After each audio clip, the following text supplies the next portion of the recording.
last session, that is price outlook on gold and silver. We invite Mr. Kunal Shah, Head Research at Nirmal Bang, and Mr. Chirag Seth, Senior Consultant, Metals Focus, to kindly come on the stage. Hello everyone. It's pretty bad time to listen to the outlook. I mean, everyone had a lunch and now suddenly you have to listen to. So I'll try to make it crisp. Already I just have few slides regarding the price outlook and what is the trend. So first of all, thank you India Gold Coin, Mr. Srivastav, to allow me to give this presentation, and I'll just start my presentation. So gold as a strategic investment post COVID-19, that's the theme. And before I give any price outlook, I think the word itself is very important here, strategic investment. Why strategic? We just heard from the previous presenter the kind of intrinsic value gold is going to have in times to come. And I'll just try to brush upon that. This is the crisp, when I generally speak about gold demand, I always say it love demand and fear demand. Love demand is basically the jewelry demand, and fear demand is investment demand. So the outlook of gold is never determined because of the love demand. It is always because of the fear demand. The kind of fear there in the system, that basically drives the investment demand, and that determines the outlook of gold. Interestingly, gold has defied all the traditional factors for a certain period of time. So there are times, when there were uncertainty, gold has gone down. There were times when the inflation was high and gold has gone down. So this year was the best year. So inflation has been surging from the month of May, June, and then to gold prices were heading down. So gold has basically defied all its, in 2008 when we had a crisis, at that time, gold initially went down by $150, $200. So all the factors, traditional factors, so there were robust jewelry demand, and then to gold prices, went down. So for certain period of time, gold has defined that all factors determining the outlook of prices. But post 2008, it is a very different world right now. So the monetary debasement, the kind of monetary debasement taken place in 2008 was alarming. But now in 2019-20, post 2019, after COVID, the kind of monetary debasement what we saw is something which has never happened in the history of financial market.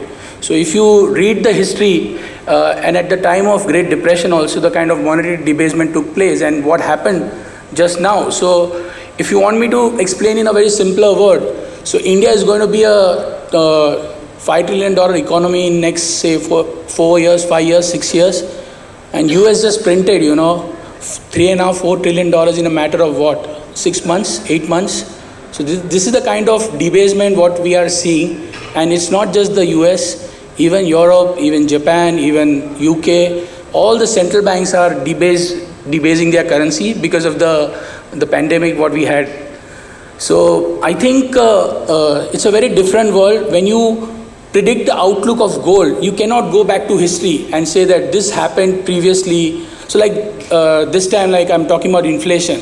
So inflation has been moving up from the start of the year. Tapering took place right now. So generally, the dollar index is strengthening. So these all factors should have led to correction in gold, right? So nothing is happening. So I think the old theories are not going to work in this new world, the very different world, because of the way central banks have printed. There is a myth amongst the people that they will never stop printing the money. And I think the measures which they took was extraordinary measures because of the extraordinary time. But what if something goes wrong from here? So if central banks wouldn't have printed so much, I think the global economy would have went for the depression. So now from here, after printing so much, if something goes wrong, what's going to be the next step they are going to take? So that's why gold is going to be a strategic investment, and it's a win-win scenario for gold in either case. So for example, let us say if inflation doesn't go down, I think gold will clearly go up. No, it's a no-brainer. And if central bank starts removing the liquidity, and eventually after 6, 8, 10 months they raise the rates, so at that time we will see a slowdown. So in either case, Forget about the price outlook right now. Gold is not going to go down. There is no reason why gold should go down. So whatever bout of fall, a bout of correction we are going to witness in next 6-8 months, I think we should be absolutely okay with it. And the overall longer term outlook remains extremely bright. So I mean, a lot of people talk about a lot of factors that these are the factors. But as per me, this is the main factor which is going to be the key reason for me to remain bullish on gold, the US balance sheet. So in 2008, when we had a crisis, at that time, US balance sheet was $880 billion, and from that it expanded to almost $2.5 trillion. And then we saw prolonged expansion in their balance sheet, and then we saw from 2018 and 19, they started to sell those bonds in the market. But eventually, after the COVID crisis, the balance sheet expanded even more aggressively from $4 trillion to $8.5 trillion as on day, and still counting. So they've started to taper their bond purchase program by $15 billion per month. So even though they taper $50 billion in next 3 to 4 months, still there'll be enough liquidity coming in the market. So this is like what Mr. Ben Bernanke used to call helicopter money. That is what we are witnessing right now, irrespective of they are tapering or not. So the global debt to GDP ratio has increased by 35% in the year 2020 itself, and 2021, 2022 still counting. So this is not something, which is, this is something which is the main crux for gold to go up. So your balance sheet in 12 years, the US central bank's balance sheet expanded from $1 to $8.5 trillion. Can you imagine that India becomes from $2.5 trillion economy to $5 trillion economy in a matter of, say, 6 months, 8 months? That is the kind of money printing which have taken place in such a short period of time. So, 1 year, 1.5 year. This is the kind of money printing which has taken place in US itself. So, if you ask from the fundamental point of view, there is no model which can predict how long or what are the levels gold prices can go. But it makes clear case that we are in an uncharted territory, and if anything goes wrong from here, gold is going to go up exponentially. Because I'll come to the cryptocurrency later, but the intrinsic value of asset like gold is going to increase no matter what happens, because the uncertainties are never going to moderate. They will keep rising. There is no way the uncertainties are going to be moderated from here. So this is the most interesting finding which I'm going to present in this session. So what happened when the US started the tapering of the bond purchase program back in late 2012? If you see, gold prices came down from $1,800 to almost $1,000. So if you see, last time when they started taper, they used word that we are going to taper, gold went down by $800. And this time they were giving hints that they are going to taper from last 4 to 5 months. And when the actual tapering started, gold prices shot up. So I think on the eve of tapering, gold was say $1,750, and after the tapering, gold is $1,860. Why? When they tapered last time, at that time the inflation in US was 1.5%. And now they are tapering with the average inflation throughout the year had remained 4.5%. And right now the inflation number, what we saw is 6.2%. So imagine a $22 trillion economy with a 6% inflation. Can you imagine? So I was talking to my brother, he went to US.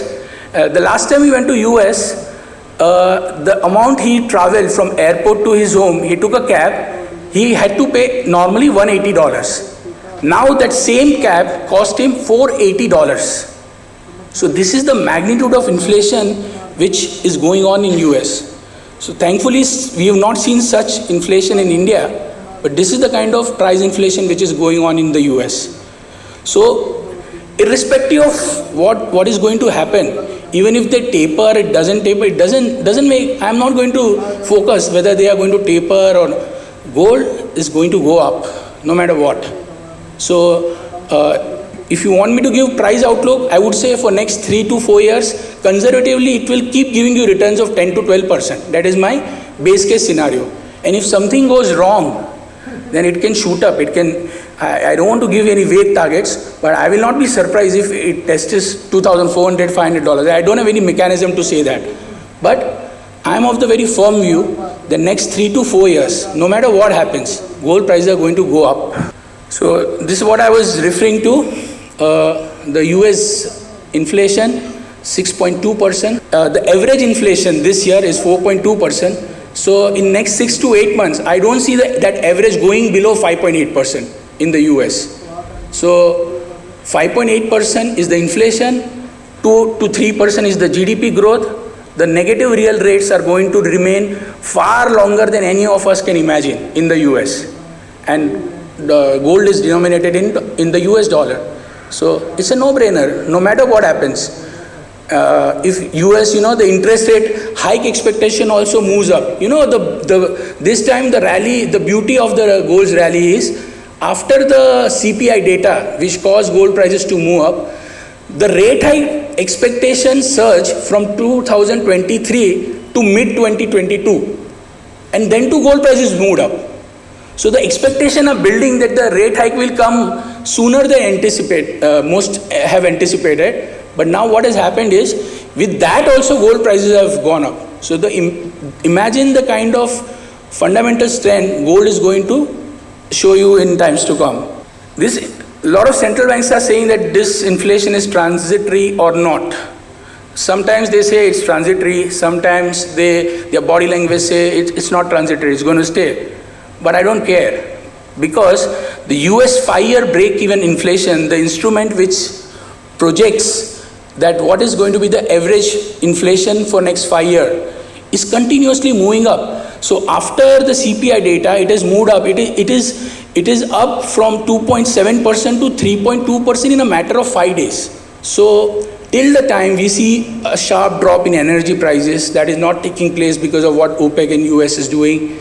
The energy cost across the world, gas, coal, everything has shot up. We've seen some moderation, but there are supply disruption. So that is also causing inflation to move up. So combination of easy monetary policy and the supply chain disruption. So forget about the inflation going down. Gold is going much higher than people can anticipate. This inflation will stay in the system for next 6-8 months before the supply chain gets back normal, provided there are no further outbreak of COVID-19 cases, which we are already observing. So I think we are going to see some very interesting time. And Bitcoin frenzy, which is going on in the world. So I would say Bitcoin, basically, if everyone is moving towards Bitcoin, central banks are not going to like it. At some point, you are going to see some strict restriction on the instrument. Or maybe a lot of central banks are planning their own digital currency. That can be one of the ways to, satisfy. But the kind of returns people have made is not because, like the previous speaker said, the supply is very limited and the frenzy is like crazy. From $10,000 to $50,000 to $70,000. So all the youngsters, all the millennials, the right word, are opting to go for Bitcoin rather than the safe investments such as gold. So what happens when this liquidity, so the US Federal Reserve starts tapering, I think the first asset class which is going to see the knee-jerk reaction is Bitcoin. So what if Bitcoin goes down? So in 2020, as per the WGC report, we saw more than 750 tons of inflow in the gold ETFs, or 800 tons. This year till October, we saw 250 tons of gold redemption in ETF. So incrementally, if you see what has happened, we lost 250 tons from the gold ETF till October. So we've lost the demand, 1,000 tons as compared to last year. So now what will happen if Bitcoin prices starts going down and the global growth, which has peaked out right now, and again people start to buy ETF? What will happen to gold prices? So I expect 2021, the gold ETF demand and the demand from the central banks are going to be very robust. Most of the central banks, today afternoon only I was reading, the Indian central bank's gold reserve has gone up by 125 tons, I think in last 2 years. So this is going to be the trend. No government are going to buy US bonds now. So I think this is the time when we have to be very bullish. So last year it was 873 tons. So next year I expect, ETF may have a holding of 400 to 500 tons. ETF holding will surge by 400 to 500 tons, roughly. So strong central bank demand, strong demand from ETFs. So next year, 2021 belongs to gold. I'm not a technical analyst, but roughly I would say it's poised to give you conservatively 15% return in next year. So that's all I say. I think in the limited time I've tried to give you the crux of what I think what will happen. And for next 3 to 4 years, it will keep giving you that kind of return. I'm very bullish on the gold amongst entire assets which are being traded right now. Thank you. Good afternoon, everybody. Congratulations to Eventil's team for organizing physical IGC. It is really fantastic to see all of you all after a matter of nearly 2 years. Well, I'm going to talk about silver. I'm sure all of you all know about Metals Focus, but it doesn't harm in doing a bit of flag waving. We are one of the world's leading precious metals research and consultancy company. 30 people strong, probably the largest team in the world, tracking gold, silver, platinum, palladium, spread across 9 countries. We are also the official data providers to the World Gold Council, to Silver Institute, and to World Platinum Investment Council. So yeah, that's enough of tom-tomming about us. But let's go on to silver. Silver is an interesting metal, probably gold on steroids, I would say so. Also, what is interesting about silver is that silver is an industrialized precious metals. So it is taking cues not just from what is happening in the gold market, but also what is happening in the base metals market. And that's why if you actually look at this chart, you can see silver is probably underperformed, and one of the reasons for this is how silver is getting its correlation from both base metals as well as gold. So you will see that in sometimes silver has got very high correlation with LME index, and largely LME index is a composition of various base metals, but also it's got obviously a high correlation with gold because of the precious metals nature. And that's why what happens often is that for a lot of silver traders it is often difficult to understand where silver is moving, because it would then depend on how gold or base metals are behaving. That said, I think silver has had a fantastic run in 2020 and it's got into a consolidation phase, and we probably believe that silver prices will see fairly decent move ahead, and I'll come to that later. I think there are 2 very interesting things which has happened in the silver market. I think in the near term we've seen some tactical shorting happening, some long liquidation which has happened, and a lot of professional investors, especially hedge funds and commodity funds, have actually reduced their position. However, that said, the reduction in the long positions is far lesser than what is compared to gold. Now what's interesting is that while tactical investors on the silver have reduced their position quite drastically, the retail investors, that demand has been fairly sticky. So if I actually look at gold, has seen much larger liquidation, and as Kunal pointed out, probably 200-250 tons of liquidation on the gold ETFs.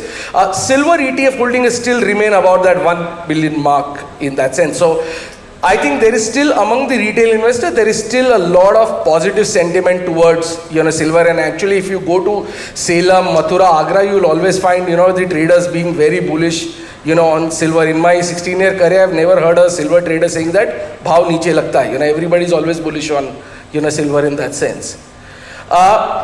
Looking at the demand and supply aspects, and because we don't have too much of time, I'm going to run through most of these very quickly. I think what's interesting is that after the the disruption that we saw because of COVID especially in the South America, Peru, Mexico, we've now seen consistently increase in mine supply. In fact, for 2022, we believe that mine supply will be above normal. Also, the fact that a lot of mines which are in the construction phase will now start producing silver.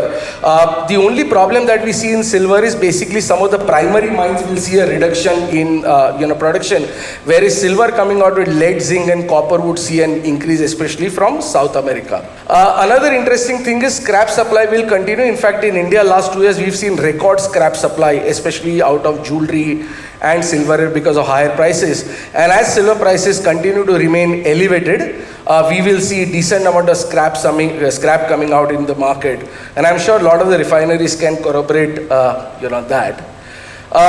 Moving on to the demand, industrial demand remains the biggest driver of silver. And probably I think, I'll tell you, over the next 5 years, Metals Focus believe that it's a fantastic time for silver industrial demand. And that's due to multiple reasons. And one of the most important being is photovoltaic. PV installations are rising across the world. So while the average loading of PV or silver in silver powder or silver paste has gone down, what is happening is number of installations have actually increased to record levels. In fact, at COP26, which happened earlier this month, leaders across the world have now pledged towards zero carbon neutrality by 2020. And two things that excite me quite a lot is, first is total PV installation. So you actually see currently 29% of renewable share comes from photovoltaic, right, which is solar. By 2015, this is likely to increase to 88. In fact, if you actually see 630 gigawatt of capacity additions is going to happen over the next, by 2015. At the current moment, we do not have that much amount of powder capacity, in fact, globally. The way things are looking at, current powder capacity is much lower than, the demand that's likely to come out over the next, probably 10 to 15 years.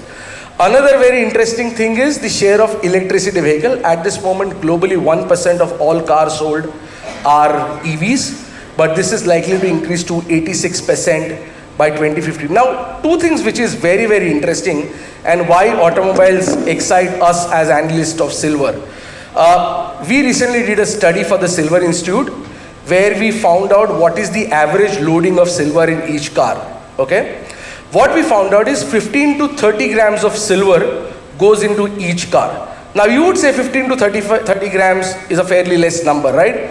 But you've got 85 million cars getting manufactured each year. Another very interesting point, each car has got what we call as ECUs, electronic control units, okay? Probably 10-15 years ago, electronic control units were just used for ignition or for transmission and engine. Today, a normal car, probably an i20 or a Baleno, would have 10 to 15 ECUs. Each ECUs have got 20 touch points. Each touch point has got silver. So even in a small car, you've got 260 touch points which are there. And we spoke to Mercedes while doing our research. In a normal Mercedes car, there are 150 ECUs. Now 150 into 26, you could do your math, and the amount of silver that is required. So as more and more cars become high-tech, as we go towards more EV, more tech-savvy cars, the amount of silver usage would actually rise quite drastically. So three important usage of silver where we see new usage. Firstly, obviously your EV, you require now fast charging stations. The current charging stations require probably 5 to 6 hours for cars to charge. Eventually this will have to be done in an hour or so if you are going to have so many electric cars.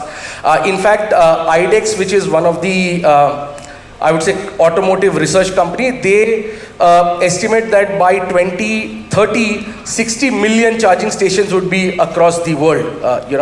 You also require smart grid for EV charging stations. You require smart grid, so that is also going to bring in a lot of demand for silver. Another very interesting place where silver demand is likely to come out is IoT, Internet of Things. In fact, even in India, if you look at in cities like Mumbai, Delhi, Bangalore, mostly new buildings are, Internet of Things. You've got smart switches, smart homes. Cisco has come out with a study that by 2040, 500 billion devices would be on Internet. And these includes your fans to your Alexas of the world, aside from your mobile phones as well. And this is true for across the world, be it India, China, US. So there are a lot of things, which are working very well for silver on the industrial side.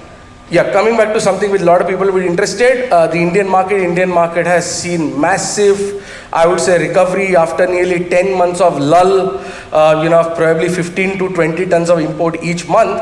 In September, we did about 600 tons of import. Our estimates are probably October, another 700 tons of silver would have come into the market.